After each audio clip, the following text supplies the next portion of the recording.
Je vais maintenant vous parler des triggers qui déclenchent automatiquement le scénario à partir du moment où on les active.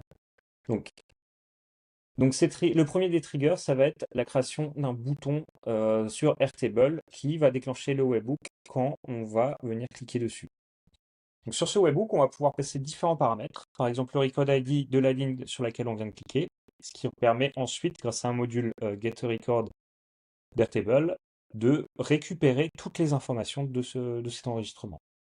On peut également envoyer des paramètres très spécifiques. Par exemple, si vous n'avez pas ensuite besoin de remettre à jour le record, vous pouvez très bien envoyer, là on parlait tout à l'heure j'avais l'exemple des vidéos, on pourrait envoyer le titre, on pourrait envoyer la durée, les tags, etc., ce qu'on veut, dont on va se servir ensuite dans le scénario. Le deuxième trigger, ça va être une automatisation Airtable qui va permettre de déclencher un webhook. Donc, cette automatisation, on va la jouer sur un changement de valeur d'un champ. Donc, par exemple, sur un statut, on peut avoir une action liée à différents statuts. Et à chaque fois qu'on va changer l'action, on va déclencher le webhook correspondant. Ça pourrait être également une case à cocher. Quand je vais venir cocher mon record, ça déclenche le scénario. Le dernier trigger, c'est la form view. Donc, ce formulaire est partagé sur le web.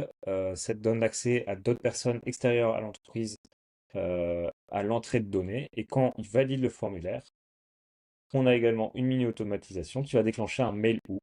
Mais on pourrait très bien aussi utiliser cette méthode-là avec le webhook. Donc, cette vue, par exemple, cette façon, elle est par exemple très utile si vous avez un champ externe pour inscrire un client. Par exemple, si vous lui donnez un lead magnet. Il remplit le formulaire avec ses informations et on va déclencher un scénario qui va reprendre ces informations et aller les mettre dans un CRM. Donc maintenant, on va voir comment ça marche dans Airtable et Make. On passe tout de suite sur ces deux outils.